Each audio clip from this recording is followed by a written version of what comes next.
the truth, boy. You are. Check the mic. Word up. OGBigsam holds the crown. With the fam, we run the town. Mad Monday with the general. Every move is fundamental. Wicked T Wednesday. Fridays high noon madness. Master content agility. Avoiding all the sadness. Always tune in to the network. Mr. White.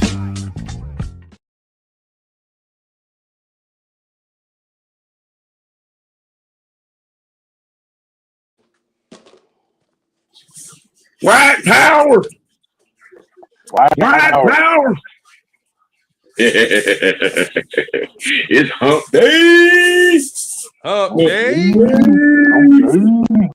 It means that it's Wednesday. We got it's somewhat of a full pot for y'all, you know what I'm saying? And this week at Wednesday Sports T episode somewhere around near 100. I had to go back and look at the old calendar, see how many episodes we have done of Week at Wednesday. But we in here like swimwear. There he is. He made it. There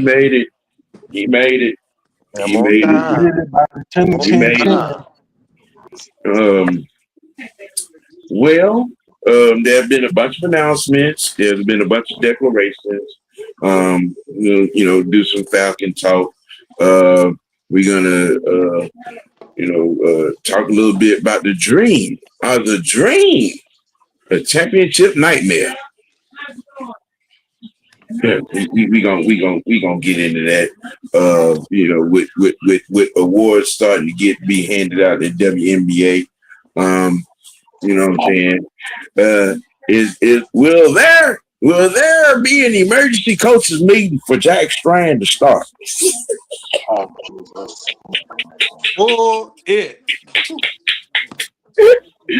Oh man, fellas, hey, what's happening to the people? What's going on, people? What's happening? Yeah. Jada, why you didn't like Last House on Oak Street? Because those fat people survived. No, motherfucker. No. First of all, wasn't no fat people in the damn movie, Fresh. Oh, no wonder you didn't like it. Wasn't nobody representing. No. It wasn't no casseroles in the movie. It wasn't no food. He didn't have nobody Damn, he could relate to in there. That's what it was. There wasn't none of that stuff in there. Just let you know, if you want to go see that movie, you don't be real disappointed. Because these fools had the nerve to say, this is the best dinosaur movie since Jurassic Park. I'm like, stop it.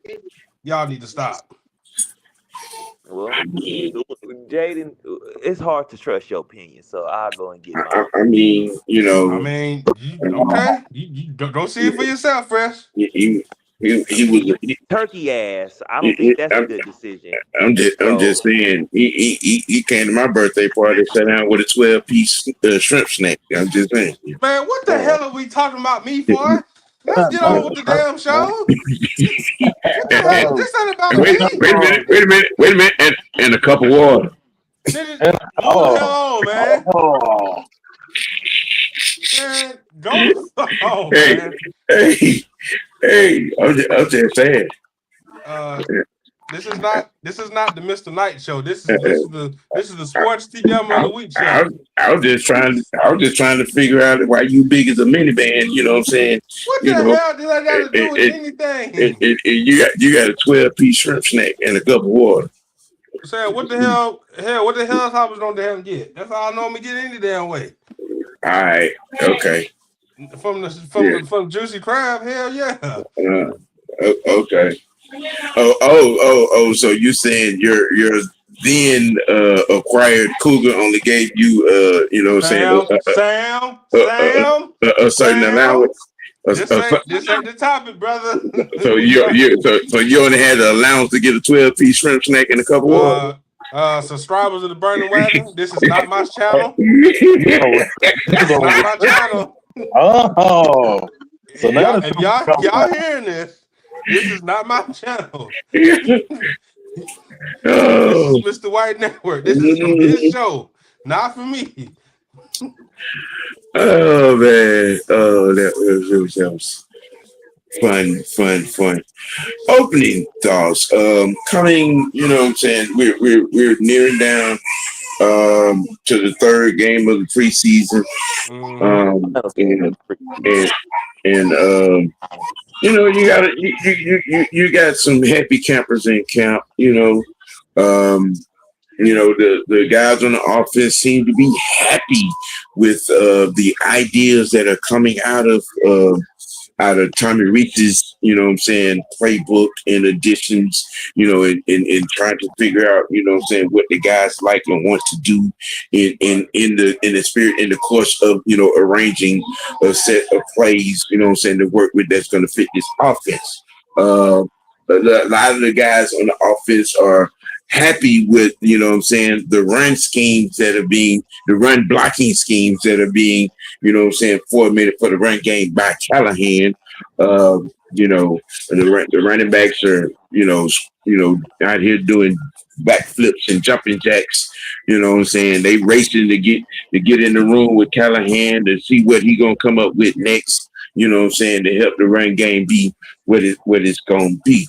It sounds to me that this coaching staff has been pushing all the right buttons, and guys are buying in on this offense. So what you're saying is we finally have an identity? I mean, we've always had an identity. We just didn't have the goddamn coach, you know, to, you know, turn that identity loose. I mean, but you know, and the fact that I don't think we've always had the identity. Nope. See, the fact that B. John Robinson is saying that Tommy Rees is going to use the same play that Steve Sarkisian used in Texas says a whole lot. And he said that a couple of the screen schemes are similar to the ones he was running, you know what I'm saying, when he was at Texas under Sarkisian, which means Tommy Rees probably did his homework. You know, what was it that, you know what I'm saying, what plays was it that he, you know, that Bijan was getting off on? And I got this, I can put this into the program here. Bijan, you know, he want to do this. He seemed to like the wheel route as well. You know, I mean, you know, he's tapping into what the guys do best, from what it sounds like. Yeah, but like you were saying, like you said, I'm glad that everybody is buying into this. Nobody's what you call it? Nobody's not. God damn, I can't even fucking think. Today, Junior. Did you have your PB&J and Kool-Aid today? You don't sound like you did. That boy, no, that's not what I meant to. No, okay. None of that. What I meant to say is everybody's on the same page and everybody's communicating. You might want to put some WD-40 on that clutch, because your gears are stripping. Man, you know what? You sound like he need to be milked. You a little congested. Hey. I mean, I told him, you know what I'm saying, we could pick him up and, you know what I'm saying, take him down there and drop him off. Don't take me no damn where. Drop him off down there on Peachtree, you know what I'm saying, and one of the buckhead ladies, you know, turn him out real quick. Man, ain't nobody come over my damn house. What the hell you know? Who said anything about being in your house? Ain't nobody coming over here to pick me up. Sam, you know what? Instead of doing that, we can just take him to the trailer park. No. Hey, Jed York. Hey, we got one for you. We got one. Somebody. I didn't know you can buy that type of stuff in the trailer. Ain't nobody. If you got, ain't nobody buying that shit. Listen. So why would you buy? We get the shit for free. Hey, look, man. You got the unsubscribe to Johnson & Johnson. Okay. Sir, that's not what I do. You know. Okay? You got, that's not what you said the other day. Now, what the hell you talking about? I never said shit. Nobody on him. You lied. Yeah. No. That's not what you said the other day. I'm gonna get some release. Mm-hmm. That one when I Yeah, was He thought we forgot about that. yeah. You know what? All y'all ain't. We got receipts. We got receipts. You left the playbook in the truck. Nigga, fuck you and move on, man. Hey, oh my goodness. The Atlanta Dream have clinched the playoff berth with 6 games to go. In high fashion, with a 26 rebound, 3 steals, 2 blocks. She struggled from the field, but she made it up for it on the boards. For you rebound idiots, check some. Of the 8 offensive boards that she had, only 2 of them came off of her own missed shots. She had 18 defensive boards. 18, count it, 18. Okay, 18. 18. The leading rebounder in the WNBA. Most rebounds in a season. Most rebounds in a game. Yep. What? I'm just saying. You know what I'm saying? 3 other starters on this team are in the top 6 in steals in the league. Okay, Angel's in the top 10 in block shots. Yep. Right, she leads the league in rebound. You know, and the 3 amigos, the 3 Barbies, as I like to call them, Alicia, Rhino, and Angel, all average 20 points a game. Okay, the Atlanta Dream looks to be a championship nightmare. Now, did y'all see a few weeks ago? We tapped that ass on the defending champs. Now. We tapped that ass. Angel had Asia, you know what I'm saying, in a chokehold in that game. You know what I'm saying. Yes. Went out down that West Coast trip, and I'm talking about, boy, all right. Now, from where things are starting to shape up, it looks like we're going to end up with our team that we love to hate in the Indiana Fever in the first round. It's looking that way. Which I'm good with because I want to exercise that demon anyway. Yes, immediately. You know what I'm saying? We can exercise because I believe if we exercise that goddamn fever demon, everything else just gonna fall in place. Because we have a win on everybody else except them goddamn Golden State Packers. God damn it, they seem to be our one kryptonite this damn year. You know what I'm saying? And I mean, and it's an obvious reason. They're the one team that match up with us in length. Right. You know, so if it comes down, those 2, but I think all roads go through Minnesota? Yeah. All roads go through Minnesota. Yeah, we need that's gonna be a tough out. That's gonna be a tough out. But I mean, you know, I think we got the body for it this year. You know, all bodies in, everybody's on, everybody's dressed out, everybody's in. You know, Medina has gotten better. Brianna is getting her WNBA court feet up under her. You know what I'm saying? You know, on that, this defense is looking more and more well-rounded, and I think that we're gonna hurt some feelings. What you think, franchise? We could. We definitely could.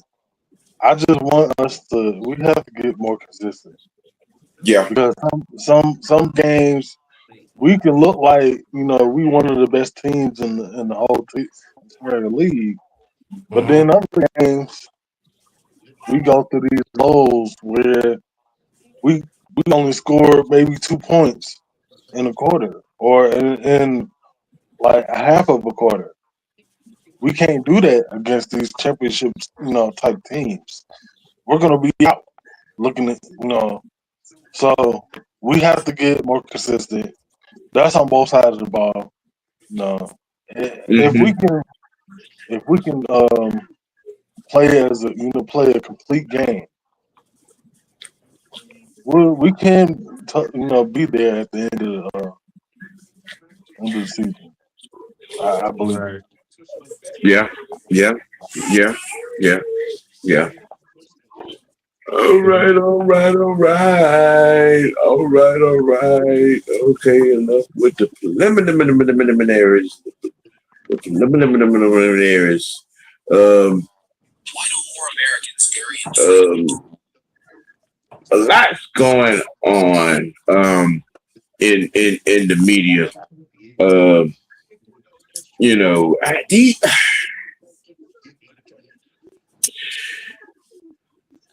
Stanquavius No. and Shador. Oh no. Dan Orlowski, Mm, and it's a little early, but I'm just let you know your name is gonna be tossed around a lot near the end of the show. You know, Jaden, your name get tossed around all during the show. I don't know why you laugh. right. Really? Right. That's what we doing? Let's pull up on Cleveland first and foremost, and what people don't see. The fake woke community. You know, if you understand finance in the NFL, then you should be able to understand why Deshaun Watson is QB1 in Cleveland. What up, Ski? What's going on, Mr. Knight? Very simple.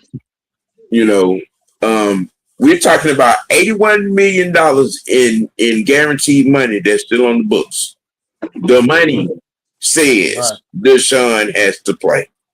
Yep. Bingo. All right. And me and the senator was having this conversation about a half hour ago. All right. The money says he plays. Okay. Now, what is your leash going to be? Is it the first quarter of the season? Is it the first 2 games? Is it 5 games? Deshaun gets out there and he stinks up the joint. And y'all are 0-3, 0-4, or 1-4, or 1-5. All right, then you pull him. Then you pull the trigger and you make the switch. All right. You know what I'm saying? You're talking financial protocol, you know what I'm saying, that's going on right now. He looks like a guy that has only played 19 games in 4 years. You know what I'm saying? But $81 million in guaranteed money says he has to start week 1. I just want to hear what the excuse gonna be when Kevin Stefanski make the playoffs and the Browns don't. Look, I mean, who knows how all of this is going to turn out? I mean, a lot of what has happened in Cleveland has already absolved, you know what I'm saying, Kevin Stefanski of that situation in Cleveland. If you've been watching how things have gone, then you understand what was the real issue up there in Cleveland. What's going on? Is most of the choices and decisions that are being made by ownership and upper management over there. Number 1. Number 2, again, $81 million of guaranteed money says Deshaun Watson has to play. And yes, he has looked like hot booty juice through camp. Yeah, and did and has. He has. Yep. Mm-hmm. Okay. You know what I'm saying? I mean, how you overthrow a screen? I'm just saying. You know what I mean? You What's know up, fellas? what's Sean, going what's on? going on, man? Slim What's Reaper in the going on, building. man? Well, I mean, not to cut you off, Sam, Go but ahead. the kind of add to what you're saying is that the Cleveland Browns they gave up six picks for this man. Plus, Yep. gave him a fully guaranteed $230 million contract. You gave up And they 3 know that. first-round picks and 2 lower round picks for him, which you had a lot of Falcon fans that wanted him to come here. And I'm sitting here like, okay, because I told one guy a few weeks ago, because at that time he was telling me that, Atlanta had a plan. I'm like, bro, what you're insinuating or what you were trying to say was organizational suicide. Atlanta didn't have the money. Atlanta didn't have the talent on the roster to even uh, compensate something like that. Or when I say compensate, I say bring to the table. You're trying to bring somebody here. You're trading premium draft capital, and you got to give him a big contract, which at that time we didn't have that kind of money. We were 40 million, and we had 40 million in dead money due to giving away trading Matty Ice. Yeah. So the fact of trying to bring him here, which a lot of fans around here were contemplating, and they were hooting and hollering. Yeah, as a matter of fact, y'all remember when that dude was trying to tell Mike and them that, oh yeah, man, dude is coming, man. The deal is the ink is dry on the contract. He's coming, and then when that didn't happen, that man disappeared quick, fast, in a hurry. Now, let's remind you now. Y'all do remember, all the what happened when Michael Vick and the dog fighting scandal went out. Now, Peter was at our front door for a good year of change. All right, now, okay, we're talking about Deshaun Watson. Y'all do remember the 26 cases. Y'all remember that, right? Y'all, Predator. you do know them women's rights groups are still protesting up there in Cleveland, right? Yeah, And you want to bring that to the A. That wasn't gonna happen. You want to bring that to the A. You want to bring that bad press to the A. I mean, I remember when he came to the facility and they were having talks, and so many people around here it was almost to the point where you had people out here getting custom made Watson jerseys. I know Don's cousin had got a custom made Watson jersey, and then when it didn't happen, he didn't talk about that custom made jersey no more. Man, it was so bad. They talking about they had 2 Chainz and all them folks trying to recruit Deshaun Watson come to Atlanta. They had all the rappers. They had Quavo. They had everybody out here, and I was sitting here looking at them like, y'all don't get it. I'm like, y'all actually are we not paying attention to what's going on with this dude? You got 26 women that said he was touching and things inappropriately, and then you had all these women's sexual assault groups protesting. You know what I'm saying? Causing financial duality. You really think Arthur was gonna bring that here? No. After what he went through with Peter and Vic, y'all really? I mean, come on. I mean, to sit up there and have a plane flying over your head. Oh, the dog killers. Yeah. The dog killers. Yeah. And you want to bring that same type of vitriol back to Flowery Branch? Arthur wasn't gonna do that, man. Don't forget. And I mean, I say that, and Jay, I say that because being that AFN and Mad Mike, the rest of the crew, we know people within the Falcons organization. We know these people, and they weren't gonna let that crap happen again, man. Because when you go back to number 7, that's what I'm gonna call him, number 7. That whole situation. If a lot of people don't remember, The reason why that whole thing came about because it wasn't about the dogs with number 7. It was never about the dogs. Nope. It was the fact is that Straight. they thought drugs was at that house. They went to that house looking for dope, Looking for dope. and they walked up on the dog fighting ring. And then 2, the reason why that again, the whole thing, another thing people don't want to talk about, the only reason why they found out about that house was because Vic's cousin rolled on them. Yep. Right. Vic's cousin rolled on him. And I remember when 7 had that little interview with Shay Shay and DJ Vlad, and he was trying to tell all the viewers that, oh, you know, my people didn't roll on me, especially on the 30 for 30 when he said that. I was like, brother, yeah, they took the stand against you, bro. Yeah, they took the stand. You can't say that they didn't roll on you. They took the stand and testified against you. If that ain't rolling on you, I don't know what is. Right. You and your brother and your cousin ain't spoke in a decade and a half. Stop playing, Mike. You know what I'm saying? And another thing too, remember that dude, one of his friends that he was cool with, Quanis, after that situation when he came back out of jail and they had the little all-white party, and then somebody came up there and shot the place up, and all that everybody was blaming Quanis for that whole debacle. And then after that, remember when his wife, and you can pay attention. I tell people, really pay attention to what people say and the key words. When she said that person, Quanis, is no longer in your life, man. It's no longer in your life. It's like you don't fit in. Right. Well, you know that when a person say you don't fit in, that says a lot right there. Yeah, and then when there's a whole lot. We're not friends. We can't be friends. Like, people got to pay attention to when people say certain things or say certain words like that. They really got to pay attention because this all started on the fact that your cousin rolled on you and said that, yo, go check the, Seven's house with the dogs. And then that's when, because the prosecutor up there in Surrey, Virginia, was not going to prosecute him. And then that's when that's why the feds came in, because the prosecutor in Surrey, Virginia didn't want to prosecute him. That's why the feds came in.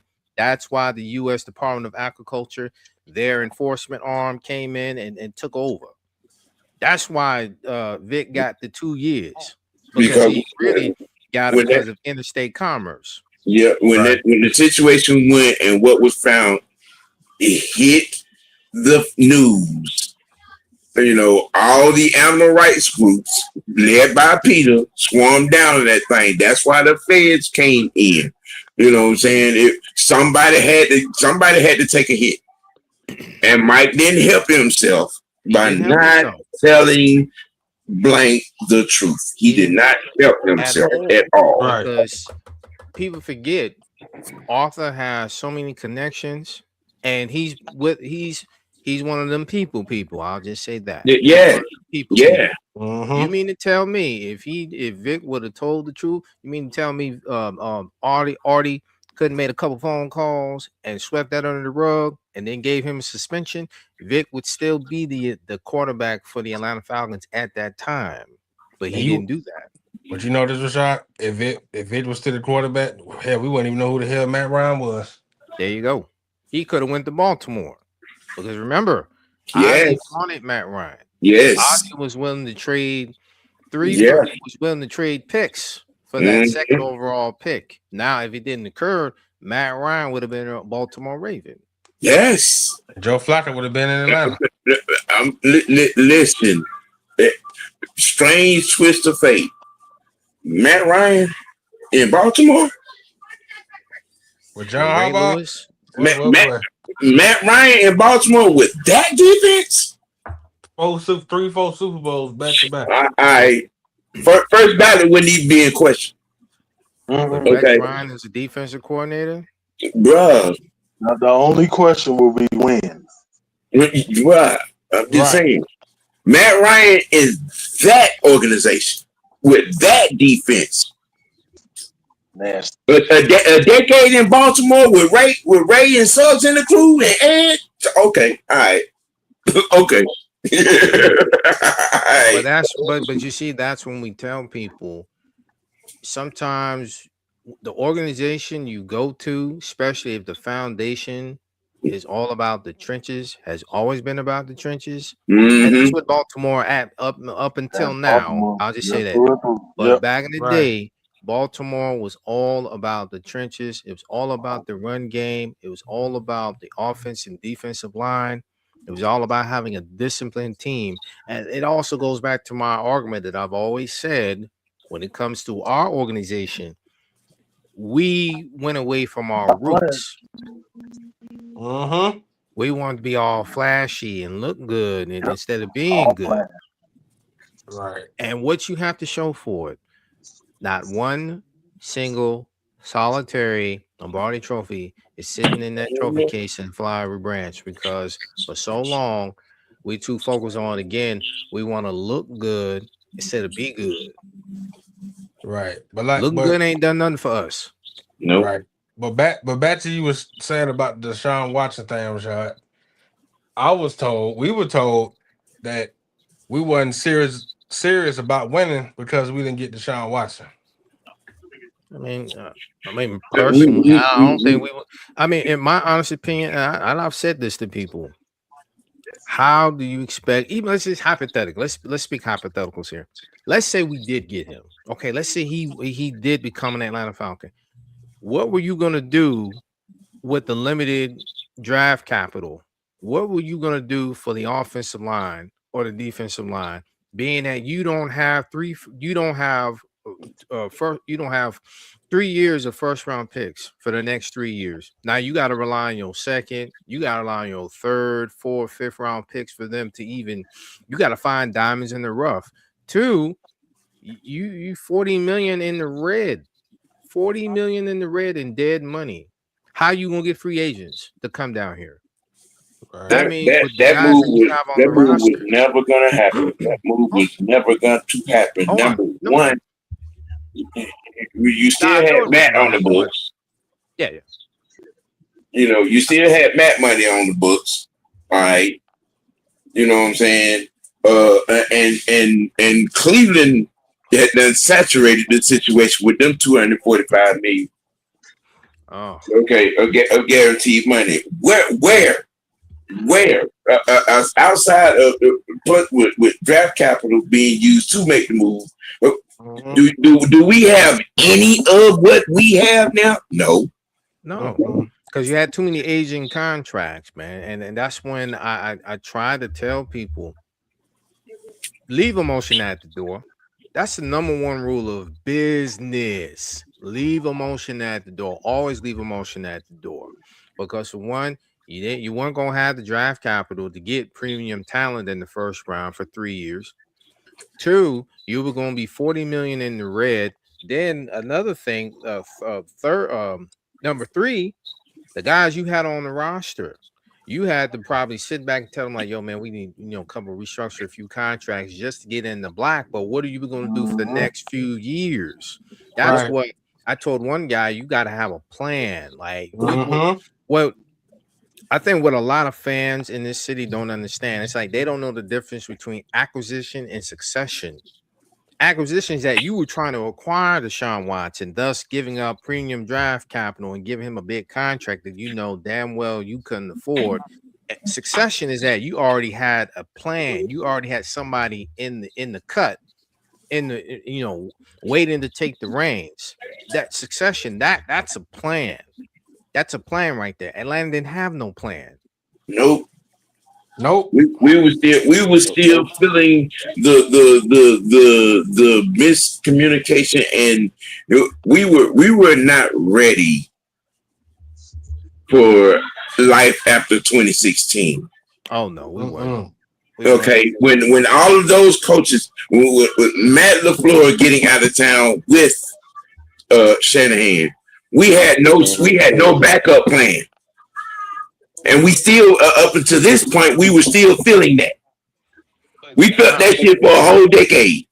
Especially when I remember somebody said that, I don't know who said it, but they were saying somebody within the organization, I don't know if it was Dan Quinn at the time, But when I think Matt LaFleur was in contention for the job, people were saying that he wasn't qualified. I was like, brother, this man just I, helped Matt Ryan get a Right. MVP season, and he was not qualified for the job. To me, at that time, that said to me right there, this is the buddy buddy program that's being ran around here. It's all buddy buddy, you know. To bring in especially Steve Sarkisian, which to me still to this day didn't make sense because you brought him in, and the last time that Steve Sarkisian at that time was in the NFL was when he was the quarterbacks coach for the Oakland Raiders back in 2004. That was the last time he was in the NFL before he had got another job in the National Football League. A lot of people don't know that. You bring this man here running someone else's offense that you have never run. yeah. Yep. Yeah. That don't make sense to me. But Mhm. you No, it let don't. Mike LaFleur, you let Mike McDaniel walk out the building and thought that we were going to actually do something the next season, even though, yes, we made the playoffs, but a lot of people don't understand during that season, it was a lot of smoke and mirrors. I don't care what nobody says about, well, we had a good defense. I'm like, when you really opened up the hood, no, it wasn't. You played a lot of bad teams. And then during that season, which a lot of people like to overlook, is the fact that every team that you went against on your schedule, they were playing straight ball control. They knew Mhm. that if the Falcons offense was out there and they gained a rhythm, they were going to put points on the board. But if you slow the game down, you run the football, you keep the defense out there to the point where the offense, when they get back on the field, they are cold as ice. They are stone cold dead in the water. And every team at that time during that on that schedule, they knew Right. that. Miami knew that. New England knew that. So many teams knew that. Everyone else knew that. Not Falcon fans though. Not most of the people in Atlanta knew about that. Yeah. There's some the topic situation of y'all can stump me and throw temper tantrums. Shadur is not starting because of $81 million of guaranteed money on the books for Cleveland. All right. 86. On the other side of this pendulum, I'm just gonna say straight up, hell no to Stanquavius. All right. Yeah. And no explanation needed. Hell no. Nope. We good on Okay. that. All right. The NFL has eliminated the Pro Bowl game officially. There So no was more Pro Bowl. yeah. That I'm looking at the report by Adam Schefter right now. The focus now will shift to just celebrating the honor of being a Pro Bowl selection. There will be no more Pro Bowl game. That's disappointing. To me, the Pro Bowl was done when they took it away from Hawaii. When they made that move, yeah. When they A made lot of that players move, looked forward to it, and when they started doing that little what's that mess? That skills challenge. They took the fun out of it, man. Because every year, everyone looked forward to the Pro Bowl game, and during that time, people actually took it serious for the Pro Bowl game. But now it's just like when you took it away from Hawaii. Why do you think the players, after that? Why do you think they didn't take it serious? Shoot, I Like, would say actually a year or two before they took it away, because that's when they all started stop caring too. yeah. Stop wanting to tackle each other and all that. And Well, money. yeah. I right? mean, because the prize money, the last good Pro Bowl was like 2014, 2015. And I remember the prize money for the losing team. I think for the winning team at one point it was like $30,000 a piece for the winning team. The losing team was like maybe 15 G's per. So at that time, people actually took it serious because they felt like, that's extra money and going in my Yeah. pocket. But after they took away the Hawaii thing and lot of the players said, I ain't gonna do, especially the premier talent. They were like, yo, why would I waste my time? Yeah. Now, in other financial news, the sale of the Seahawks has gone through for $9.6 billion to the Kostler Group. There's still the Seahawks. It's still in Seattle. The ownership group has changed. This was first mentioned 2 weeks before, 3 weeks before the Super Bowl was played, about the negotiations of this, but the sale has gone through again for $9.6 billion. Whopping. Well, I mean, my honest opinion about that is that after Paul Allen passed away, because his holding company was called Vulcan Entertainment, and I remember after a while, it was already in his will. I think it was already in his will that if he passed away, it was time for them to start unloading some assets off Right. their holding company, because he told his sister, like, yo, if something happened to me, you got to sell the team, man. Whatever proceeds that were proceeds that went to the sale of the team go to charity. And it took them a long time for them to sell the team, and then the new owners, the guy that owns it now, I think his wife is running the day-to-day operations. I think he just sits back, but they said that his I think the guy who bought the team, the family who's bought the team, he ran his own little venture capitalist firm, man. Investing in different things, investing in different companies, and whatnot. And they would, his family was doing their thing for a while, and he said to himself, man, let me go ahead and buy an NFL team. Well, because a lot of people don't realize now, man, you got private equity coming in, and they're buying up teams, man. They buying percentages of teams now. Like we've already heard about with the Atlanta Falcons. With there's this PE firm, they just bought 10% of the team for a nice chunk of change, I think in the billions. Because I saw the fact that the Falcons right now are at a $10 billion evaluation. And that just shows you that this team has come a long way. I mean, when Off the Blank bought the team for like $545 million, to go from $545 million to $10.6 billion in such a 10-year, 20-year span, man, that says a lot about our owner. Yep. Well, okay, get that.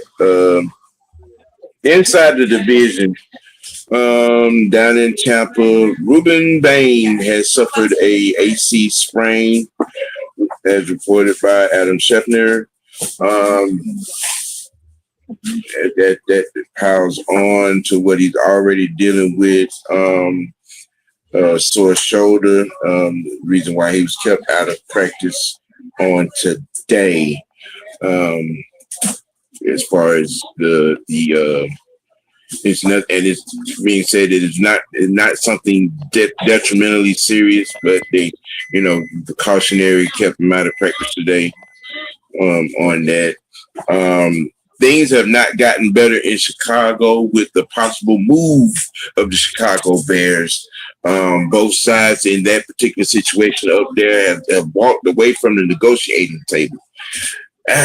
For the history of the Shield, for the history, Soldier Field, you're really gonna sit here and let this happen? Chicago, the Bears out of Chicago?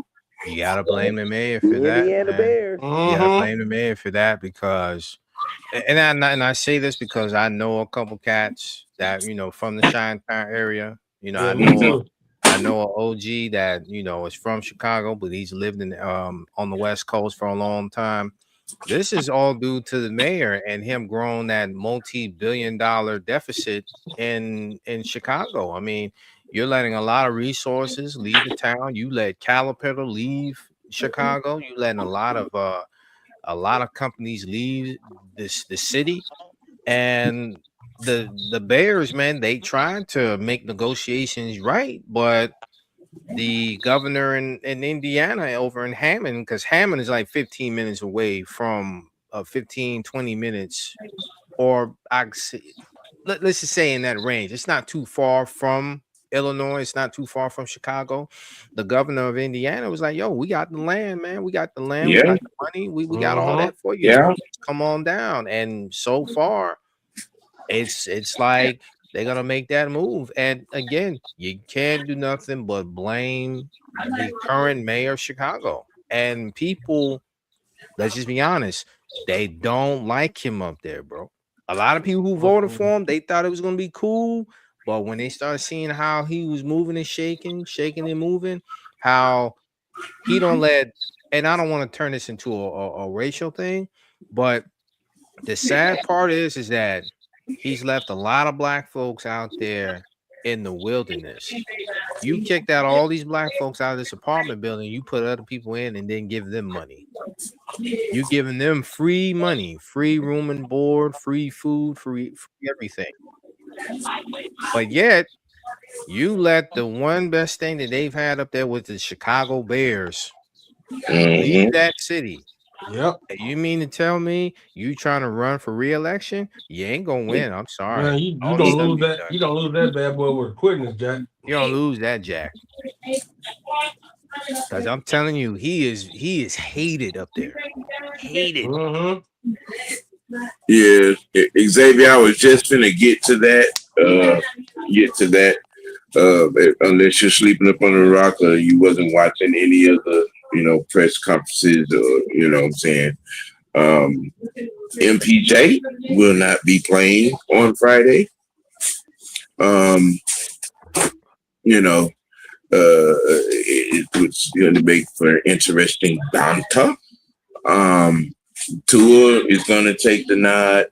Tua and Rush is going to see the bulk of that game. Right. That's pretty much what's that's going to be. Now, with that being said, it's been interesting conversation coming out of Flowery Branch about the decision not to play Michael on Friday. Coach K came out and said, well, he's only had 2 sessions, since he came back in the last 2 days of 11 on 11s, and one practice in the joint practice, session. So, I mean, it makes sense to me. It makes sense to me for him not to play. But now going forward, where going forward, does that put him in week 1? Even with what he has said about being ready to start for week 1, as well as being cleared, but his activity leading up, does he start week 1? To be honest, to me, I will want Penix to start, but to me, if you haven't got the meaningful reps, because they've kind of kept you, now, Right. Don't get me wrong. I know they say, he's been cleared for, 11 on 11. Also based on the fact that he has done a little something, making sure they keep him ready, keep his body acclimated. My thing is that I feel like at the end of the day, this is like the first year of being in the Stefanski version of the West Coast offense. And to me, that being that you haven't been out there with the ones on the field during, preseason, we haven't, to me, he hasn't gotten the meaningful reps. And also, for as far as Tua goes, man, this is you better show us what you got, man. This is your time to shine, man. Right, the time is now. This time is now. No excuses. You're gonna have to come show us saying, something this Friday. He hasn't gotten the reps. I mean, no starters really have gotten the reps, honestly. You know, Right. Drake hasn't been out there really. Kyle Pitts hasn't been out there. No starter really has gotten the reps. If we're going to be honest, Right. But as far as when it comes to your quarterback, the quarterback still has to. If to me, if Penix is going to start week 1, you still got to have some cohesion. You still got to Yep. have some familiarity. You still got to have some rhythm going. Him not being out there for 2 weeks, I mean he is who does he really need a lot of cohesion with? He's been with everybody it's a already. new offense, man. Yes. Yeah, but that when you It's have a new players who's it's a been new together, offense. that makes a difference. But it's New a new offense or offense. not, because guess what? We've It's a seen a lot new of. I don't care brother. about you keep saying It's it's a a new new offense, bro. offense, Quit cutting me bro. off. It's Let a me new finish what I'm saying. offense. We've It seen takes teams come up. We've seen teams, man. We've seen teams have new offenses and still produce and still do it good. take bro for a West Coast offense. It takes you 1 to 2 years. It takes you 1 to 2 years to fully get it together. Well, 1 year it's gonna be nuances. You're not gonna be batting 1,000, bro. Especially in You're the not going to first be year. batting 1,000. You're I'm not not. worried about batting 1,000 You're though. not, bro. You got to be honest, man. Honest about what? I mean, we're gonna run the football more than anything. Exactly. Like, come on now. Think about what. That's Yeah. that's unequivocally been established with some of Mm-hmm. like what Bijan and the running back room been talking Yeah, about with like with Callahan. with with the quarterback, you can manufacture a lot of stuff with them, even to get them rhythm and cohesion. Right, If you coach. have the coaching staff like which we do, and we are putting the faith in, you will be all right. Mm-hmm. Coach says week 1 is like the old week 4 in preseason, which is true. That's true. Um, Very much. Yeah. which is true. Um, you know, but I think, I mean, I trust this coaching staff and whatever, however they're going to run the situation. Yeah. Whether it be Tua or whether it be Mike in week 1, I'm comfortable with whatever, you know what I'm saying, whatever choice that they make to start with that. Let's see, because I would just don't know my thing with them. AAU is out here making more excuses about last year. Oh no. Um, you know, and I find it ironically hilarious. You know, he actually said out his face, a lot of people know that I was hurt last year. Really? Okay. All right. Yeah. And so I really could not do anything like I wanted to. And this was after the joint practice with Washington, which they didn't look too well against the Commanders in that joint practice. You know, I just, when it really boils down to back taxes, you know, Lamar, you should really just stop getting in front of a microphone. To be quite frankly honest, at this particular point concerning anything about last year, you know, you know what I'm saying? You just need to stop talking because there is too much of a stone mountain sized expectation on what you should do as opposed to what we all know you are going to do. You know what I'm saying? And for the sake of, you know, beating a dead fucking horse. I mean, you have ceremoniously, willingly set your ass crack on that damn pedestal.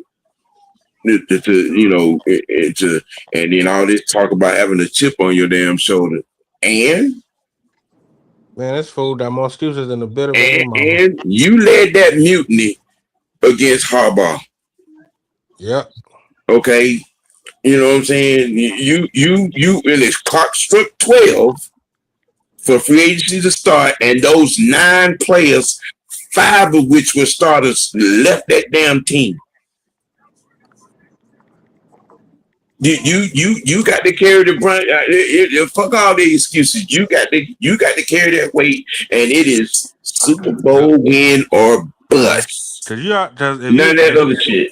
Because if y'all watch Get Up this morning, they already talking about what's the expectations for Baltimore to get to the Super Bowl. That's a topic. Yeah. I know it is. I don't see it happening. How to get up and do some research.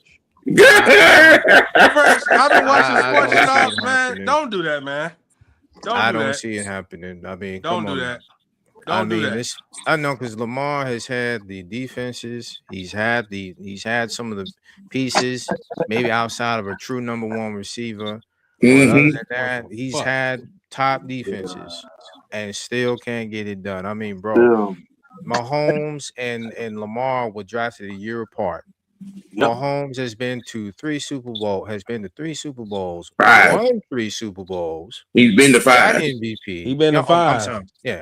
I'm sorry. 5. You got, but he's got championships. Lamar hasn't even made an AFC championship game, let alone one. Rashad, the funny part about that is Mahomes set for a fucking year. Yes. He set for a whole year. He said for a whole year. First year. Patrick said for a year and 6 games. 6 games. A year and 6 games. And when he got in, he hit the ground running. Took the fuck off. Up until last year, he had been in every AFC championship game since he became a starter. Mm-hmm. Okay, you know what I'm saying? And this is the thing that I hate with the goddamn Lamar Thornbarrows. It would be one thing if he had Patrick Mahomes' resume. You wouldn't hear me debating nothing. 3 and 5. What did the lady Dennis Green said? You are what your records say you are. Yep. I mean, you can't dream away, wish away 3 and 5. And of those 5 losses, 3 of them were number 1 seeds. And you had a divisional game at home, and you lost all 4 at home. Please explain to me what makes him the greatest dual threat quarterback ever. No way. I mentioned you threw the ball in triple coverage at home. But somehow the tight end. Somehow, Mark Andrews is the key for them to make the Super Bowl. Find that very interesting too. I mean, he's the only willing tight end that they have right now because the other 3 you have one as a walk on from the UFL, and then you have another that was an undrafted free agent, and then the other tight end is one that you drafted. I think was the 6th round. I think so. So here's the funny thing. Whole offensive line, like 2 or 3 of your offensive linemen are hurt, and then 3 or 4 of them went to other places. I'm just saying, arguably the best center in the league left you and went to Vegas. Let that sink in. He left you and went to Vegas.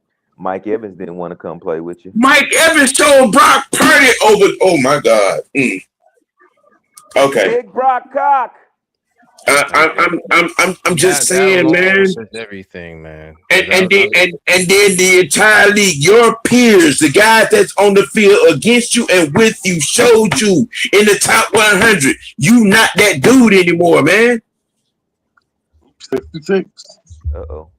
You not that dude anymore. No, because he got figured out, man. I mean, if people you got you got players that have been on, on these podcasts, on Pat McAfee, on Rich Eisen, saying that we have figured out Lamar Jackson. You got star defensive players talking about this dude. And you got folks out here, he's going to come back with a vengeance this year and do what? The league is owned to him. When you make him play quarterback, he is Colt McCoy. One trick pony. He is Blaine Gabbert. He is a pedestrian Blake Bortles. When you take away all that running shit, then you have to play quarterback. All right. Hey, it's the same thing that happened with Cam Newton in the Super Bowl, man. When you had to make him play quarterback, he folded like a lawn chair. That's where I was going with that too. Yeah, and ever since then too, everybody else played him exactly the same way. Yep. Sure did. And when I say that, no shade of this to Cam, but bro, all that stuff you did during that season, but when you came to the when you came to the Super Bowl, during that season. All right, somebody got a major echo. Right. The fuck? Hold on. Let me get out of here. Yeah, it was 22. Damn, that boy. Yeah, but what I was saying was that all that stuff he was doing during the regular season, when he came to the Super Bowl, because people forget, Denver looked at that tape when we beat the Falcons tape when we beat Carolina. They looked at that tape. At one time, all they had to do was put pressure on him, make him play quarterback, and the rest is history. Yep. Now that Denver defense was a top 5 defense, and with what they did, they were able to maintain gap discipline and contain. When you take a running quarterback's lanes away, and you shorten the downs. You don't give away extra downs. You know what I'm saying? And you keep him in third and long distance. 3rd and 12, 3rd and 10, 3rd and 15. You know what I'm saying? Most times out of the minute, if you keep a quarterback like that, it's going to be a long day. Especially when it's a fabled Wade defense. Mr. Wade. Wade Phillips. Wade Phillips. Oh, yeah. Wade was part of the Falcons at one point in time. That Wade defense. I'm just saying. And you had a DeMarcus Ware and a Von Miller. Not to mention you had Derek Wolfe I just want to hear the excuses, Mr. White, when Lamar Jackson don't go to the Super Bowl this year. I can't wait. I can't wait. Let's just be. If we just want to be honest, man, when it comes to Lamar, a lot of people just don't want to get the fact that he's not that dude. Nope. Yeah, he may have the MVPs and everything. Don't mean a damn thing. But when it comes to Super Bowl, and I'm adding, and don't worry, I'm adding to that. Go ahead, bro. At the end of the day, when we've seen you constantly wet the bed year after year after year after year, it comes to a point in time. It comes to the point where you just have to say that, yo, Lamar, you are overrated, brother. You are overrated. I'm sorry, I just gotta say it. Because, brother, I ain't never seen no quarterback, especially at home in the divisional round, throw the ball in triple coverage, man. Brother, when I go back and I look at that tape, Jay, I just sit back and laugh, bro. Here's a funny thing. Here's a funny thing about this, right? I'm over here watching Get Up ESPN, and these fools don't. Of course, they don't say, "Wait, man, Jesse Mentor, you on the clock, bro." Oh, what? Okay. I stopped watching that shit. He on the clock now. Okay. All right. Wait. Hold on. Stop. He's a first-year coach. I'm like, what the hell are y'all talking about? He's a first-year head coach. If anything, if we want to be frank here and be honest here, Lamar's been on the clock for how long? For a while now. Because remember, since 2021. Since 2021. Remember now. No, hold on. Because remember now, he's been on the clock, like Sam just said, since 2021. And we forget Jesse Mentor. Yeah, this is his first year. Lamar is not his guy. I think he Lamar gonna is get not his traded. guy. You don't think Jesse Minter saying to himself, He don't that, mess okay, around. I got somebody, I got Lamar here, but okay, I'm gonna want my own guy. If Right. Lamar doesn't get it done, that's the conversation that needs to be said, man. And don't think for one, Steve Bisciotti and Eric DeCosta, them guys are not having that conversation. So all of a sudden, He- y'all want to say, if he gets a new deal, it's gonna be elsewhere. well, I'm telling you now, It's gonna boy. be elsewhere. Look, it's all set. It's set up for it. When he fails like he has failed, in you know what I'm saying, 23, 24, 25. Okay. And you know, it's been real. It ain't been fun. We'll holler at you. Mentor is going to be drafting his quarterback next year. Oh, of course. Because with a new coach, they that's always where, gonna want their guy, man. what's the name don't come out this year, do we? Who? Manny. Yeah, Manny don't Yeah. come out to Yeah, he's he coming does. out next year. Well, they're saying it, but that you know, the college guys are saying it, but the family has been maintaining he's going to do the full term at Texas. Okay, so you know who hey. I can see them maybe drafting? Chambers. Yeah. Ole Miss. Chambers or the guy the young man Wisconsin the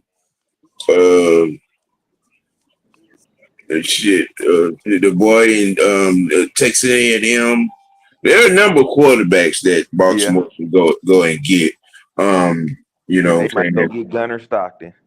oh my God, don't do say that. that. Don't say that. You know what? Don't do that. I swear I hate you. No, don't do that. They'll be better off, picking up the phone and calling Carolina, which I want for Haynes' team. That would be a nice pickup. Mm-hmm. Yeah. Yeah, but also too, right now, I mean, depending on our quarterback situation, if Strand make the practice squad, somebody's gonna pick him up and stash him. Yeah, I mean, they can protect him. They can protect him. They have about 3 or 4 slots that they can protect on the practice squad. They can. It depends on how Matt and Ian are gonna work this out with, you know what I'm saying, with the 53 placement. Because again, Jack is a 2 to possibly 3 year project. Yeah. I would say 2. Yeah. Before he will be a good to decent quarterback 2. Mm-hmm. If you want him to be above that, a solid 3, yes. Yeah. Yeah. I'll tell you the truth. Now we have come to the fans' favorite portion of the show. I got mine. Sports Tea dummy of the week. I got mine. I know what mine is. I know you do. We're gonna let him go first. Go ahead, Fresh. Yeah. Shout out to the guy out there trying to buy pussy at the trailer park. Yeah. Jed York. Jed York, San Francisco 49ers owner. Jed York. Yeah. I didn't know people go buy pussy at the trailer park. That's something new to me. That's that trailer park trash. In Ohio. Oh my goodness. The racist part I mean, I'm just saying, are we sure it was pussy he was trying to buy? I do got a question. Was it pussy he was trying to buy? He might have been trying to buy a transformer. We never know. He might have been trying to buy one of those transformers. What my thing is about that whole thing is just that it's not just with Jed York. It just seemed to me, I don't know if anybody's paid attention, especially to those in the chat. It seemed like the whole Niners organization is just taking L after L after L. Have you noticed that? Yeah. You know when they started? But this one right here with Jed York. I mean, brother. I'm like, come on, man. Your family's worth billions of dollars, bro. You can't, Coach. especially during that whole debacle. You mean to tell me you trying to your clientele? Like you can't. You know what I'm saying? Like, bro, you get the higher clientele, the higher, but you go for the. He was trying to be discreet about it, but the thing is, the reason they misfortune has started ever since Kyle Shanahan got there. Their misfortune has started. Ever since they got that, that's when they started going downhill. They might have had them little highs they rode, but what happened? In the end, they crashed and burned. Well, I mean, reality, ever since he got there, I mean, come on, you've been to you've been to 2 Super Bowls after you left us, and I mean, it's just lost them the exact same way you lost it with us. It's been like a nightmare because I know Niner fans, man, and a lot of them have said they wanted Kyle Shanahan to go. They felt like we should have never hired him in the first place, and I'm like, hey, man, at the end of the day, you got what you wanted, you got your wish. And this is what you're dealing with right now. I mean, you've had so many players leave that organization, and it's like when they leave, they get better. They perform better. But it's like when you're in Frisco, it just seemed like you're stagnant. I mean, they wasted so much talent during those Super Bowl runs. It's crazy. Yeah.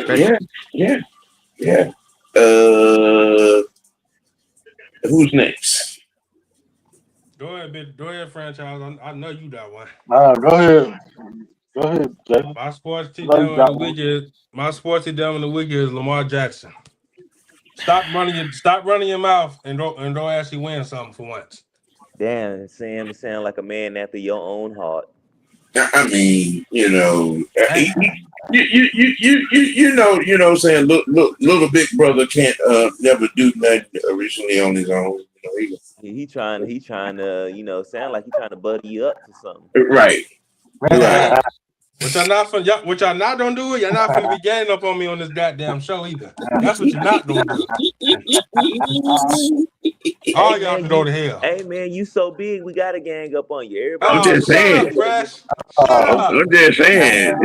I just don't ever pull on nothing yellow and bend over. We think you're a cab. Hey, no, I thought he was a school bus. Oh man, bro. See, Rashad, this is shit I have to deal with every day on here. Hey, bro. I mean, he is the size of a minivan. No, I'm not. Don't listen to this fool. Don't have this man lie to you. Yeah, okay. Man, wow. Because I was about to say, man, Jay, not only they dishing you for your weight, I mean, they said the same thing about your voice, bro. Like, why? I don't know why they worried about my voice, bro. I mean, I even joked myself, man. I was like, bro, hit him with the bass, man. I was just like, he ain't got no bass. He ain't got no bass. Who ain't got no bass? He ain't got no bass. Shit. Them shrooms ain't dropped yet. You know what I'm saying? Okay. You left that. You don't know. I shouldn't have said nothing. I'm sorry, Jake. You left them in the car with the cougar. Sam, shut the hell up, man. Before I seen what Jaden looked like, Jaden used to sound skinny. His voice don't match his body. Skinny? All right, I'm gonna mess around and get in my old lady voice. Y'all better stop talking about my grandson like that. Your old lady. Who? Your nanny? You heard me, sir. Stop talking about my grandbaby like that. Your nanny? You know what? No. You heard her. Hey, you might want to take that thong off, bro. Sam, shut up. I'm not wearing no thong, bro. Don't play with me. That's what it sounded like to me. I don't know. No. Now we know why you still got that big card. All right. Okay. Yeah, man, get the hell on. Okay. Trust me, I can get it when I feel like getting it. Get what? What are you? Bruh, you really want to go down that road when you left a cougar in the car? Sam. All you had to do was stop.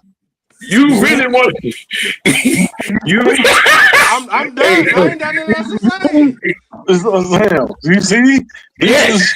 What we're talking about. See what I'm talking about? Yep. I heard Sam was about to move on, and then you opened your mouth. Oh God! What is Right. this 2-on-1 shit? Hey,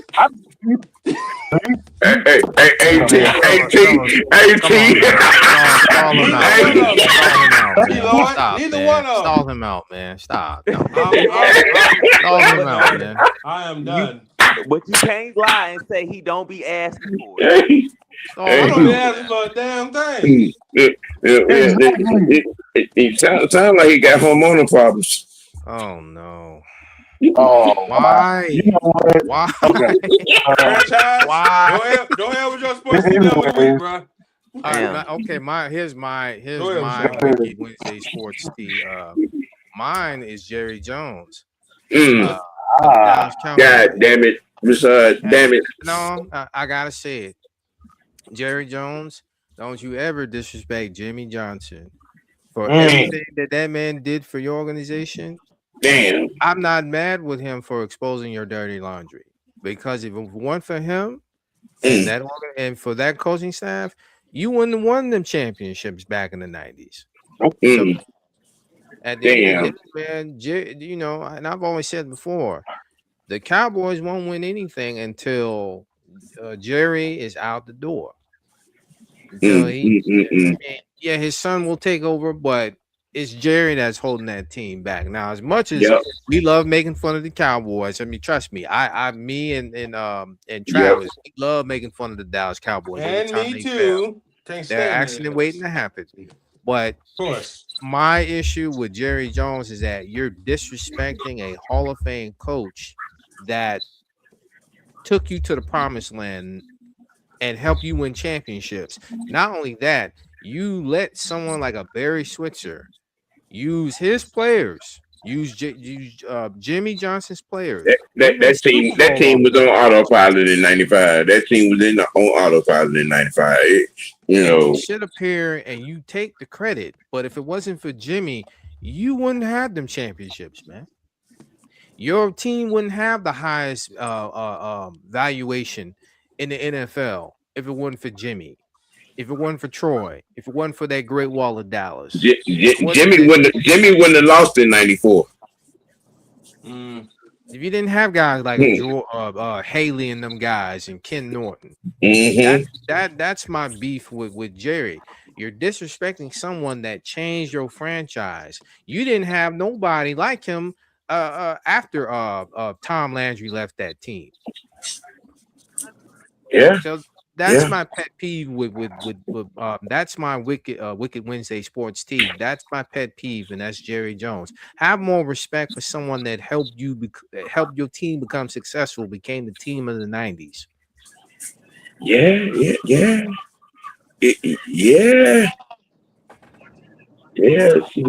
Now you got to have an emergency coaches meeting. Yeah. Oh because man, Jimmy put it out there. He put it out there. He made a little post and exposed the whole thing. Yeah, and did, and did. Man, damn! You stole me the Rashad. That was gonna be mine. He got you. Yeah. He hit you with the Tooth Fairy act. Snuck in the window and let me get that up off you. Yeah. Didn't leave you nothing. Yeah. I'm just saying, based on the fact that you gotta respect guys like Jimmy that came from the legendary U, that came from the University of Miami. When he came on the guys like Bergenheimer and brought that culture from the U to Dallas. And for Jerry to sit up there and try to disrespect that man, now, but whether you're a Cowboys fan or not, you still got to show respect to the person that actually turned your franchise around. If it wasn't for him, Herschel Walker would still be a Cowboy. Right. Mm-hmm. Yep. One of the greatest trades ever made. But that trade got you that offensive line and Emmett and some parts of that defense. But I still got one in the chamber though. DeMarcus Spears. DeMarcus Spears, the advocate, the other crybaby advocate for Lamar Jackson. Bro, you got to get you some new pads and get up off them knees from Lamar Jackson. You got to. Yeah, he got to stop slobbing on that knob, bro. You got to, bro. Being on national TV. Yeah. You and Ryan Clark on national TV and almost crying for this dude, man. Come on, bro. Come on, man. Come on. And Orlowski, you too. Yeah, you know what? Yes. That was one of my. You know what I'm saying? Dan Orlowski. That whole soiree about us trading for Shador. And that's why you will forever be on NFL films running out the back of the end zone for goddamn Detroit Lions. Stupid shit like that. That whole trade scenario, bro. I mean, bro. Okay, all right. You show every day on national TV why your football career was shorter than a mosquito hair. Because some of the shit that comes out of your face, I mean, goddamn, yeah. The Forrest Gump get reincarnated in you? Hey, but that's ESPN for you, man. You got a lot of guys that have played, and some of them still don't know what they're talking about. That's the sad part. How you played in the league, and in some cases, you still don't understand the game, even though you played. That's why some of them on the ESPN, I don't take them serious. Skip Bayless too. Yeah, he could get the trophy too. Dracula face looking ass. Oh yeah, and Cowboys fan. Every year when they lose, I love seeing the reaction on his face. It's like Christmas. I love it. It's like Christmas comes early. I love it. I love it, man. I mean, despite what people may say about Stephen A. Smith at the moment, I will say this: me and Stephen A. Smith have one thing in common: we don't like the Cowboys. I'll say that. That is one thing I can't agree with. Yeah. We hate them disgusting Cowboys and the disgusting fans. Every time they lose, it's like Christmas. I hope they win absolutely, positively nothing for Dallas Cowboy fans. No Super Bowl, no division, no nothing. I mean, it's almost gotten comical now that when you look at the Philadelphia Eagles, how they now won 2 Super Bowls, and the Dallas Cowboys have not entered a NFC Championship game since 94, 95. And I'm like, 95. After a while, those championships, you got them. They become relics now. We talking 31 years. Yes. 31 years. You know, but hey, I mean, you know, I profiled the Cowboys a few weeks ago about their defensive additions. I mean, you know, which I will give them their credit. They made some necessary moves, but how is it going to work?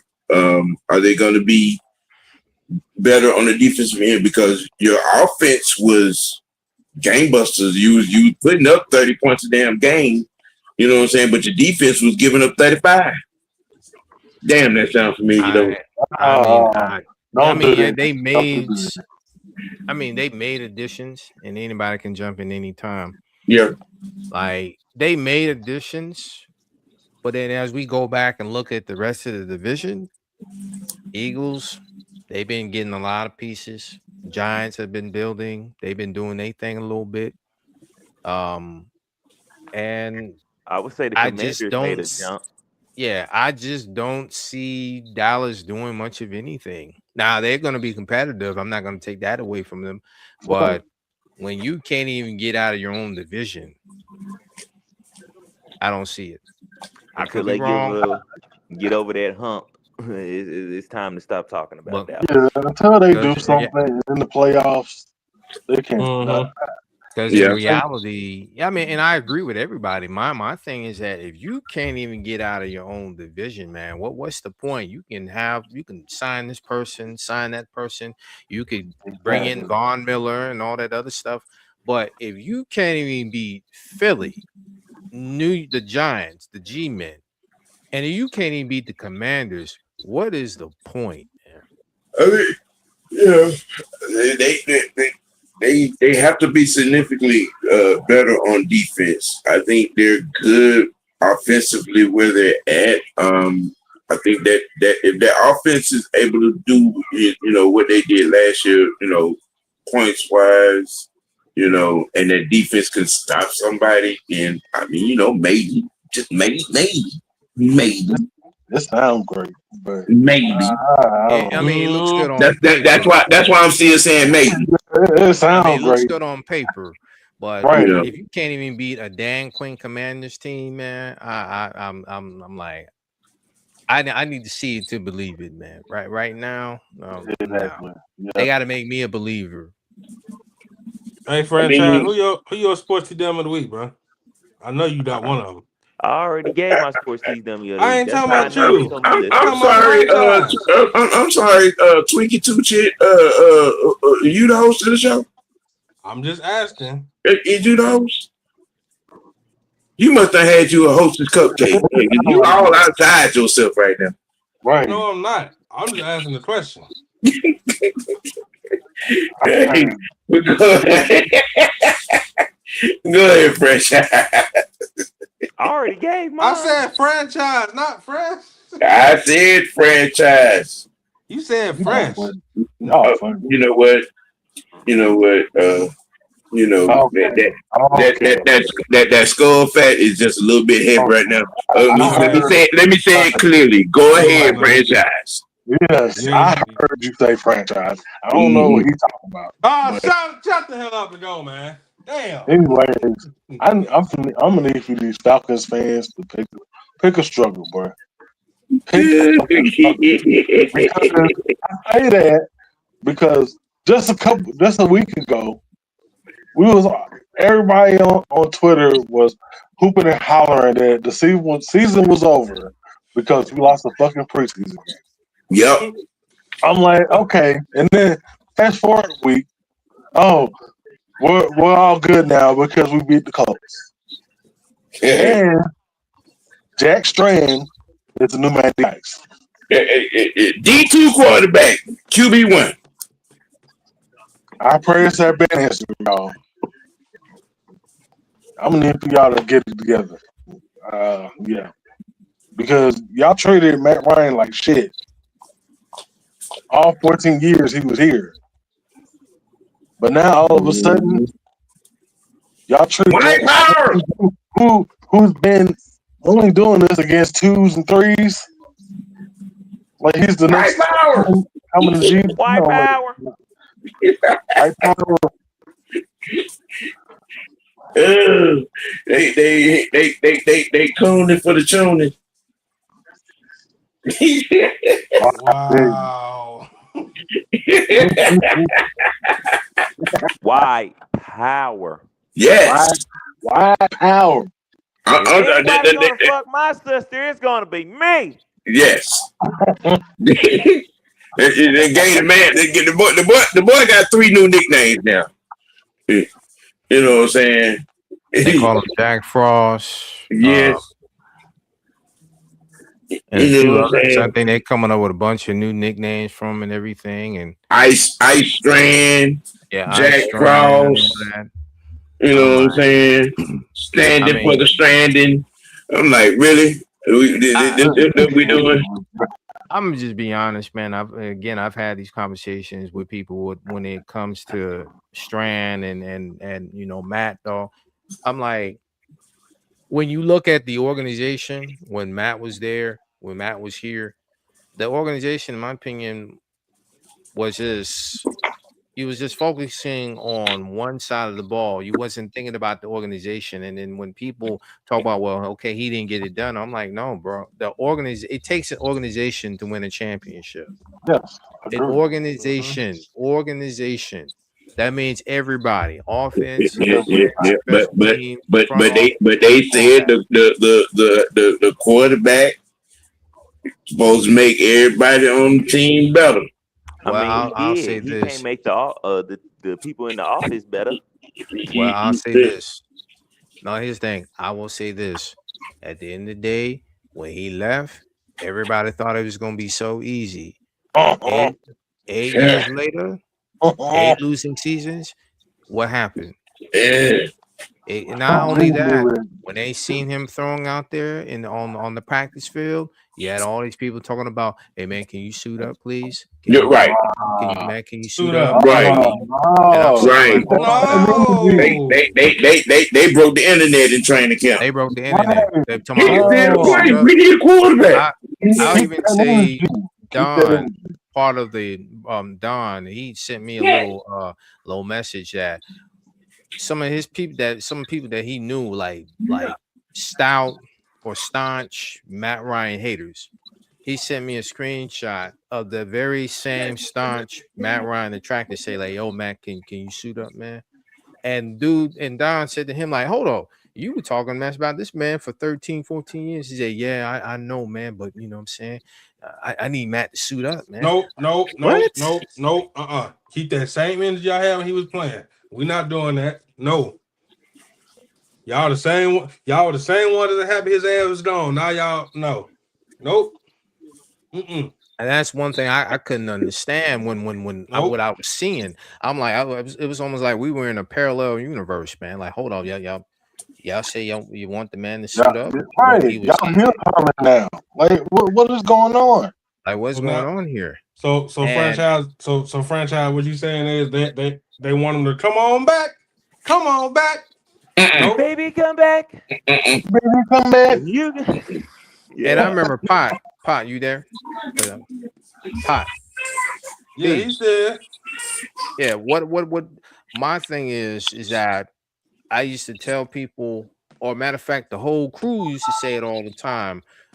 When the man left, it was going to be difficult because you can't find QBs with that kind of stability like we used to have. Like when you had all the quarterbacks from like Roethlisberger and those guys, especially Matt was in the fold.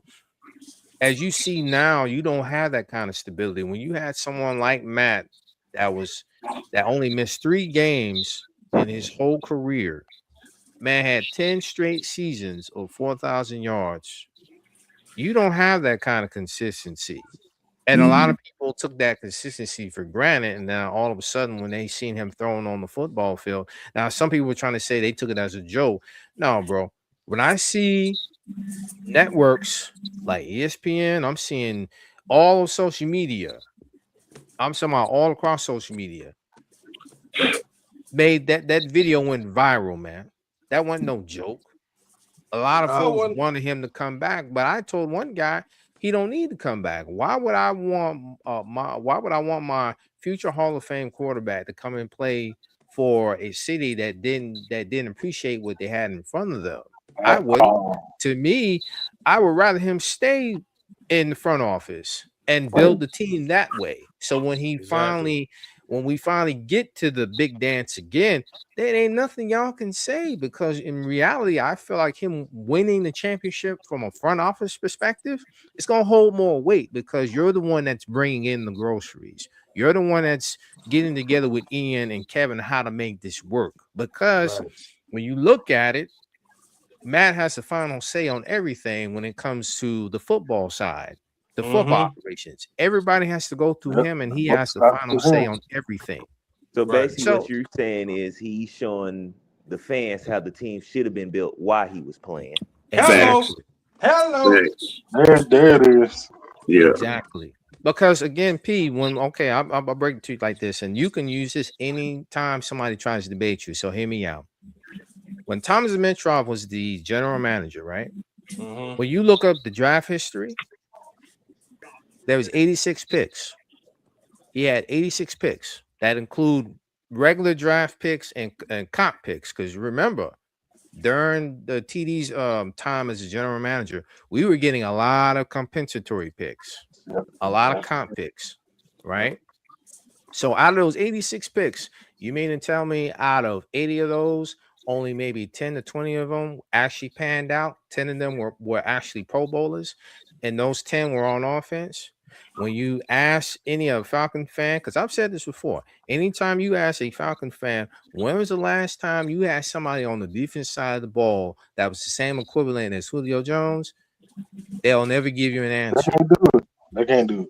They can't. They All can't. right. We have breaking news, WNBA big breaking news. Right here in the A-Town. Free agent Dewana Bonner is signing with the Atlanta Dream as we speak. Look at that face. Look at his damn face. Look at his damn face. Yes. As reported by ESPN, Alexa Filippo, the free agent Dewana Bonner is signing with the Dream. A huge addition for championship hopeful. Championship experience, 6-time All-Star into the mix. That's what I'm fucking talking about. That's not a bad boom, boom, boom. Dewana Bonner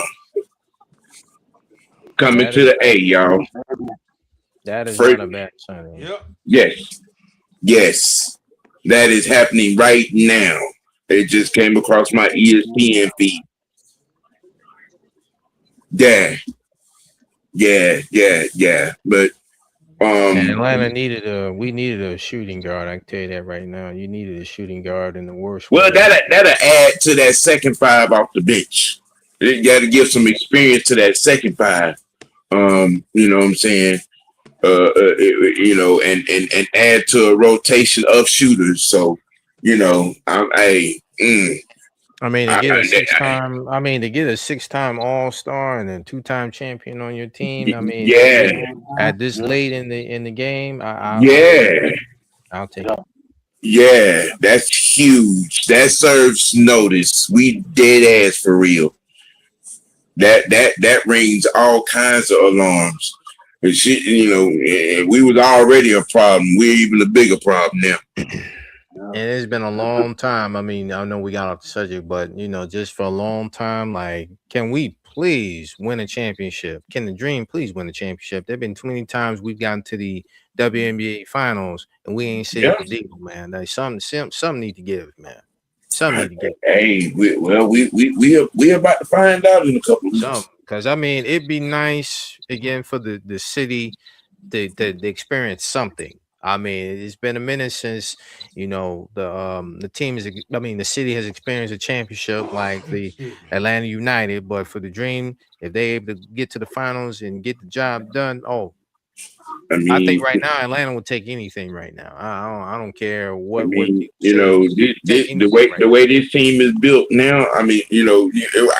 I felt like they were already championship ready as constituted, but to add a seasoned championship pedigree veteran like a Dewana Bonner, okay, what with it? I'll take it.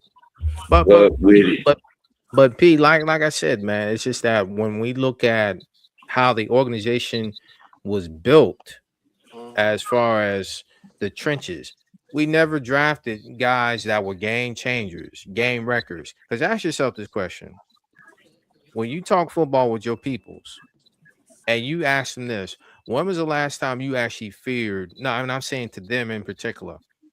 You would always ask them, okay, or you would ask them like, yo, when was the last time you ever feared the Falcons defense? And I'm saying this for people in the chat too. When you ask them this question, has anybody ever said like, yo, man, when has the Falcons ever had a defense? They really think about this. When have you had a defense? Hold on. Go again. Come again. Not since the 90s. Yeah. And I'm saying this because Atlanta has never had a defense within the last 10 plus years that you can say that would scare people. That could say like, yo, man, that defense gonna take us to town. That defense it's gonna be a long day at the office with that Falcons defense. I have never heard anyone in such a long time utter those words. And it goes back to the mentality of your organization. When it came to Rich McKay, when it came to Thomas Dimitroff and the coaching staffs we had at the time, it just said to me that we weren't serious. We were more like a country club than a football team. Well, so when I correlate that, when I compare that to what we got now, we're finally serious for once. Yeah, because that defense on last season played well enough for us to be a playoff team. Yeah. Just saying. Yeah, you know, you can see that now. You can see the mentality when it came to Thomas Dimitroff and Rich McKay and the guys that we had on the staff, like outside of Keith Armstrong, the guys we had like Ray Hamilton, D-line coach, and a few other guys. We weren't serious. This organization, under this new regime, under this new administration, we're serious. You don't get guys like a Bryce Johnson that was part of the Eagles and bring him here like that. You don't bring a guy like an Ian Cunningham. You don't bring a guy in like a Kevin Stefanski. You don't bring in guys like bring back Callahan. You know what I'm saying? You don't get especially Callahan. And I said that to Sam. I said this to you about 2 weeks ago. Yeah. Bringing in Bill Callahan showed me that this team was serious. When you bring in someone like a Bill Callahan that is one of the best in the business when it comes to developing old linemen, that told me right there, we are finally serious on developing the trenches. As I've always said, and I've said this before amongst the guys, you can't play no bully ball if you don't have no bullies. What I mean is you cannot expect to get down with the big boys, hanging with the big dogs, if you ain't developing no dogs to go to war. We had puppets. Awesome, little chihuahua. Well, but here's the thing, P. Like me and Ant has said this for years, man. When it came to offensive line, we were too light in the pants, man. Every single time the ball was snapped, the other teams were having a field day with us, running the football, getting sacks, making the rookie quarterback or veteran quarterbacks look like Hall of Famers. Every game, every single year, it was embarrassing. But the fans will tell you, me, and everybody else, we want to win. How the hell you gonna win when every single time you getting gashed in the run game? So you can't even stop the guys on third down. You letting other team collect first downs like they collect Pokemon cards. We giving up first downs on 3rd and 25. What are we talking about? Bro, don't remind me of that bullshit. We don't know how to recover onside kicks. Oh my God, no. Hey, I ain't trying to lay on that couch, man. So we just got some breaking news out the NBA. Free agent Jonathan Kuminga has agreed to a 2-year, $13 million deal with the Minnesota Timberwolves. Yeah, that just happened. Yeah, not a solid pickup. Wait. Did we get a conversation? Was it a sign and trade? Was it a sign and trade? No, he was a free agent. He's a free agent. We let him walk. Damn, Ant, you just had to bring that shit up. That's a lot to you. I mean, look, he deserves to be on the, because he was getting watered down here. I mean, I wanted him to stay. But the fact that you said we gave up so many players on 1st and 25, boy, I mean, and I'm looking at one of the comments here: 3 balls and 2 strikes, brother. When you look at the opposite side of special teams, when Cordell Patterson was here, did you know that when he made that kickoff return for a touchdown? They said it was more than 10 years since the Falcons made a punt return for a touchdown. More than a decade. Thanks since Devin Hester that Thursday night. Devin Hester. Yep. And that tells you right there the mentality of the organization at that time. Well, you mean to tell me it took you 10 years to finally get a punt return or kick return for a touchdown? Just saying. No disrespect to Keith, but when you're not supplying him with the players, and yes, we had a good we had a good punter with Matt Bosher, and we had Matt Money Bryant, but when it came to the punt return game, the kick return game, it was terrible because you didn't supply the guy. You didn't supply Keith with the guys. You get Devin Hester, but that was like 1 or 2 years. 1 or 2 years. You didn't have somebody that could stay here and be a staple. And that's when I go back and say to the mentality of the organization, when you have a country club mentality, when you have a soft ass coaching staff, you don't have a soft ass football team. When you have a soft ass head coach, you're gonna have a soft ass football team. Yep.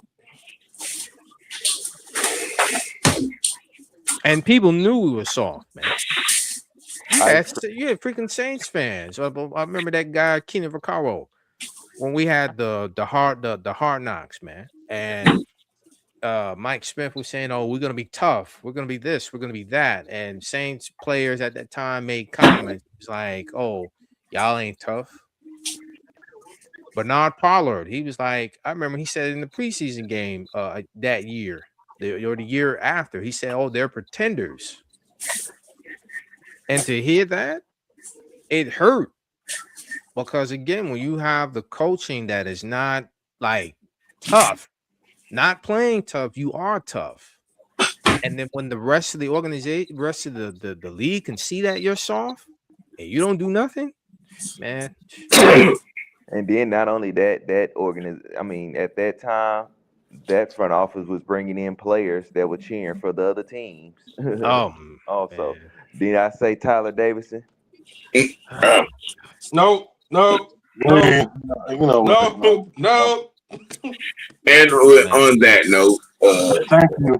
You know, at the risk of opening up the garage door to bring in the couches to lay on, no, you ain't stirring that damn pot. Yeah. I mean, just bad. I mean, but that was another terrible contract, man. I mean, yeah. We can just, if we go down the row of bad contracts, man. No. I'm just saying. I'm not gonna. Y'all pull up for Friday, man. Falcon Friday will regular show, but also double as pregame. Again, I got to reach out to coach to see what his situation is going to be. If he's still not able, I would definitely be putting in the watch live work and the halftime show as well. On that game, Atlanta and Miami. And also on the program alert, which means the SmackDown review will be on Saturday. We just decide on the time to accommodate everything on that. But hey, remember, all you gamers, moviegoers, music lovers, y'all pull up tomorrow. Culture popping. We got some things for you. You know what I'm saying? We got some conversations. We had, two mega stars in their own rights to leave us this week. Dolly Parton, which will be a conversation. And that Luke Curry. He was a good, great actor in his own right. Some of the movies that he was in, we're gonna have that discussion. Yeah. Pennywise the Clown. Yep. Yeah. So and Dolly Parton, man. I know we're gonna talk. Y'all guys are gonna talk about it, but here's one little hidden fact that a lot of people didn't know about Dolly Parton. Dolly Parton, she developed a neighborhood in Nashville for people who were disenfranchised. A lot of black folks who didn't have a place to go. She did a lot of things for black folks. She did a lot of good things for black people. She let them clap. Yep, Dollywood and Dollyville. Yes. They said there was a lot of things she did for at the African American community. It's just that Oh yeah. she swept it under the rug. That's why a lot of people didn't realize how revered she was amongst black folk. She took care of a lot of black folk. She wrote a lot of music that y'all dance to today. Yes. Yeah. So truly, rest in I peace can to totally. I Dolly. don't know Rest how in to peace to her dance for though. real. Right. So y'all pull up for that tomorrow. And again, Falcon Friday, we're gonna go over the lineups, the expectations, the position battles. We're going to carry that conversation into the watch live in real time, and play by play. You know what I'm saying? Get down. Y'all know how we do. You know what I'm saying? So we pull up for that. And hey, man, the teapot is empty, ladies and gentlemen. We once again, as always, noted. We got to make sure that you all understand we appreciate you all for tuning in, whether it just be watching or you're in the chat. You know what I'm saying? We appreciate you because this don't work without y'all, man. You know what I'm saying? We'd like to, make it known that we appreciate your engagement, your questions, your comments, your perspectives. You know what I'm saying? All of that, your viewership, we appreciate it over here. You know what I'm saying? All the way through this group, from through the conglomerate, through the alliance, you know what I'm saying? Through the network, you know what I mean? All the way through. You know what I'm saying? Y'all the reason why we put this work in, you know what I'm saying, Monday through Friday. In most cases, Monday through Sunday, Oh, I agree with that. Because at the end of the day, you guys make us who we are. And also, despite the differences, despite everyone having opinions, we all want to see this team win. We also want to see this team finally seal the deal and bring that Lombardi trophy back to the Peach State, man. I mean, because at the end of the day, and I've said this amongst the other guys, people have to understand, man, how we feel after that 2016 season, how close we were to wanting a championship, wanting a parade. Because I'll say this, I don't care if Atlanta wins other championships after that, because you'll never forget the first one. The first one, you'll never forget that one. Hopefully, with this organization and the way that it's in the direction that it's going, we can finally seal the deal and see that parade for once. As the person that lived through 82 and 98, you know what I'm saying? I'm just I'm chomping at the bit to see it, you know what I'm saying, come all the way home. I mean, it's twice we've been there, but I feel like with this, I truly believe that, and with this organization now, the way that it's going, I think we're getting there. But we have to trust the process. It's gonna be it's not an overnight thing, and we just have to trust the guys that we finally got in there now. Because I for the first time in a long time, I really feel that we're getting there. I didn't feel that way for a long time. I'm telling you, for over 10 years, I didn't feel that way. Even with the other coaching staffs, I didn't feel that way. Now I do. Yep. All right, man. Y'all got any other thoughts or anything before I close this thing out? Keep y'all Mick Foley right. Of course. Get your motherfucking Mick Foley. Get your Mick Foley right.